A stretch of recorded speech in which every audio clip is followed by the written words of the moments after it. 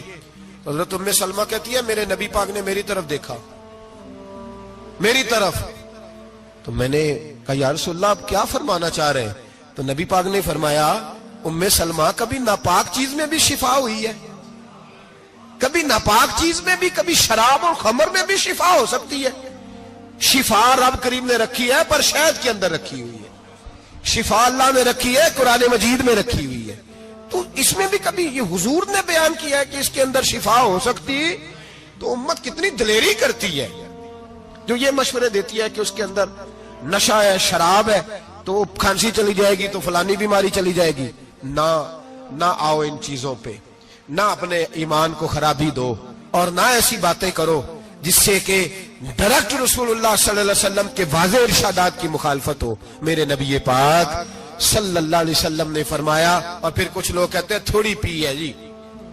اب تو میں تجزیے میں پڑھ رہا تھا کہ ایسی شراب ایجاد ہو گئی ہے, لوگ شراب پیتے ہیں اور وہ مست بھی رہتے ہیں, کار بھی چلاتے رہتے ہیں, کہتے ہیں جی نہیں ہمارا ذہن معاف نہیں ہوا تو یہ والی صحیح ہے, نشہ نہیں لاتی. میرے نبی پاک صلی اللہ علیہ وسلم نے فرمایا جس چیز کی تھوڑی مقدار, زیادہ مقدار حرام ہے اس چیز کی تھوڑی مقدار بھی حرام ہے, جس کی زیادہ مقدار حرام ہے اس کی تھوڑی بھی. تو خمر اور شراب اگر فل پینا جائز نہیں تو تھوڑی پینا بھی جائز, یہ حرام ہے اور حرام تھی اور قیامت تک حرام ہی رہے گی. میرے نبی پاک صلی اللہ علیہ وسلم نے منع کیا اور حضور نے اظہار ناپسندیدگی فرمایا, فرمایا 40 دن تو عبادت ہی قبول نہیں ہوتی شراب پینے والے جب تک سچی توبہ نہ کرے. یہ لفظ جب ادا کرتا ہوں تو شرم سے میری زبان لڑکھڑاتی ہے کہ یار درباروں پہ بھی نشہ بکتا ہے.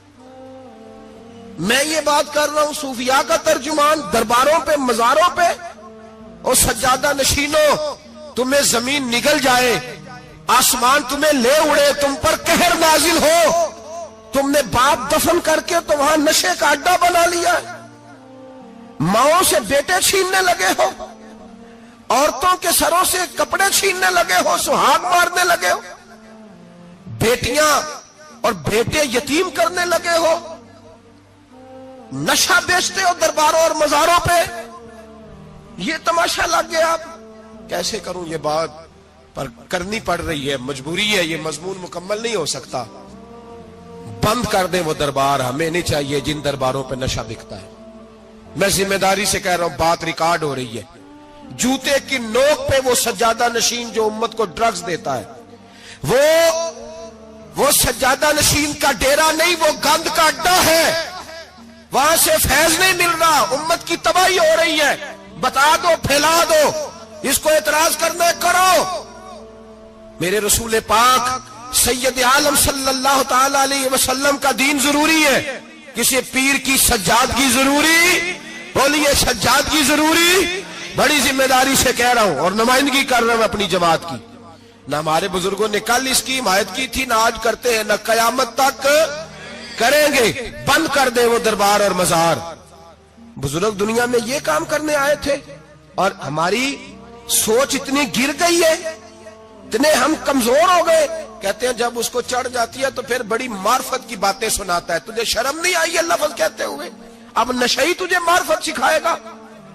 اب تو شرابی سے, بھنگی چرسی سے دین سیکھے گا؟ کہتے ہیں اس نے پی ہوئی تھی, چڑھی ہوئی تھی, وہ بات کر دی تو میرا کام بن گیا. اتنی گندی اور میلی سوچ صاحب ایمان کی ہوتی ہے, تو اب نشیوں سے جا کر دعائیں کرائے گا. سن, میرے نبی پاک صلی اللہ علیہ وسلم نے فرمایا جو شراب پی لے, نشہ کر لے, اس کی تو 40 دن تک عبادت رب قبول نہیں فرماتا. تو کہتا چڑھی ہوئی تھی تو اس نے دعا کر دی, تجھے شرم ہی نہیں آئی بات کرتے؟ حیا ہی نہیں کیا تو نے جملہ بولتے؟ یہ کوئی تصوف اور طریقت ہے؟ جاؤ اٹھا کے لے جاؤ. ایسی کوئی تصوف اور طریقت ہمیں نہیں چاہیے. ہمیں وہ والی طریقت چاہیے جس میں خدا کے قرآن کی بات ہوتی ہے اور محمد مصطفیٰ کے فرمان کی بات ہوتی ہے صلی اللہ علیہ وسلم. تو بھائی یاد رکھو, یہ کوئی طریقہ نہیں. ایک مزار ہے, مجھے ایک صاحب کہنے لگے آ جائیں یہاں بھی فاتحہ پڑھیں. میں نے کہا یہاں کیا ہے؟ کہنے لگے تھے تو بابا جی نشہ وشا کرتے، پر اب سنا ہے لوگوں کی منتیں بڑی پوری ہوتی ہیں، مجھے جذبات بڑے کم آتے ہیں۔ میں نے اس آدمی کو گریبان سے پکڑ لیا، میں کہ ادھر ہٹ، وہ تو نشہ کرتا تھا اور تو جاتا تھا، تیری یہ کیسے طاقت ہوئی؟ تو نے مجھے مشورہ دے دیا، تو ہمیں کمزور سمجھتا ہے؟ ہم کمزور ایمان کے لوگ ہیں، اور میں یہاں تجھے کہوں گا نہیں نہیں میں یہاں نہیں جاتا، میں وہاں جاتا ہوں۔ بالکل کوئی لگی لپٹی بات نہیں، کھری بات۔ تصوف وہ، دربار وہ جہاں قرآن پڑھا جائے اور رسول اللہ کی حدیث سکھائی جائے، باقی کوئی مطلب نہیں کسی قسم کا۔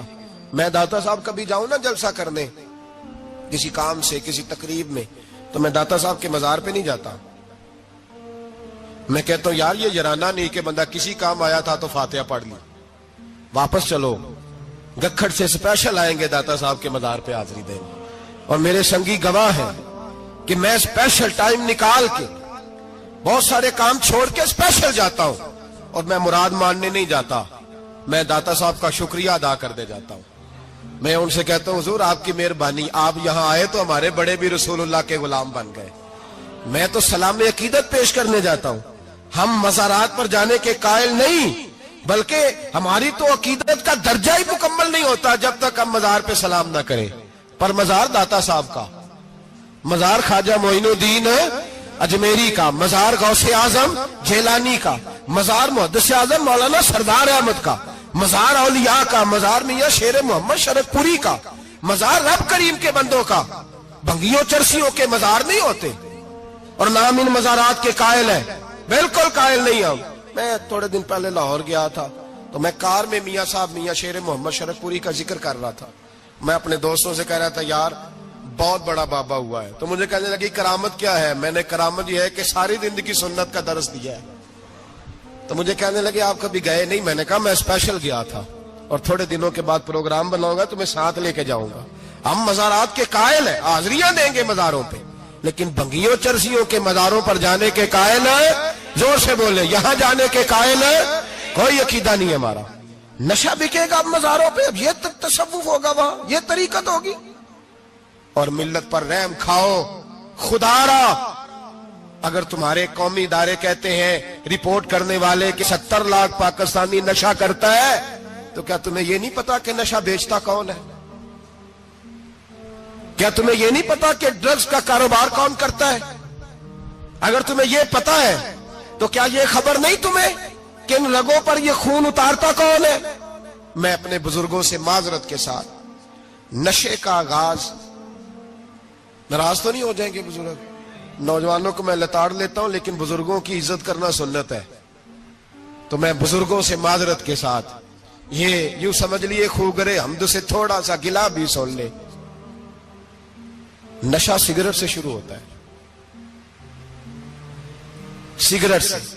میں تمباکو کو حرام نہیں کہتا، یہ فتویٰ نہیں دے رہا، تمباکو کا حکم وہی ہے جو مولی کا ہے، جو کچے پیاز اور لہسن کا ہے، کہ آپ جب کھا لیتے ہیں تو منہ سے بدبو آتی ہے، تو آپ مسجد میں آئیں تو آنے سے پہلے مسواک کریں، منہ صاف کریں، پھر آپ آ جائیں، تو جائز ہے، مکروہ ہے لیکن حرام ہے۔ لیکن تمباکو سے آگے جب حالات بڑھتے ہیں، تجزیہ نگاروں نے لکھا ہے کہ ہمارے پنجاب کے کچھ علاقوں میں اب سگریٹ سے نکال کے نا، پہلے بھی بھرتے تھے لوگ اس میں بڑا کچھ، اب پتہ ہے کہ نیا نشہ ایجاد کیا ہے، اب اس کے اندر چرس بھی بھرتے ہیں، اور چھپکلی کو مار کے سکھا کے خشک کر کے اس کو پیس کے وہ ساتھ نشے کے ملاتے ہیں، اور اس کا حال یہ ہوتا ہے کہ آدمی کو زیادہ نشہ ہوتا ہے، اور کہتے ہیں وہ اتنا گند ہے کہ وہ آدمی کسی کو دانت بھی لگائے گا تو وہ بندہ بھی بیمار ہو جائے گا۔ کیا یہاں لوگ اسپرٹ نہیں پیتے آپ کے ملک میں؟ اور ہم کبھی سڑک پہ جاتے ہیں تو نشئی کو دیکھ کے مذاق کرتے ہیں، دیکھنا میں ہارن لگاؤں گا تو گاڑی کے ہارن سے گر جائے گا، لیکن تجھے پتا نہیں کہ یہ کسی ماں کا بیٹا ہے، پتا نہیں کسی بیوی کا شوہر ہے۔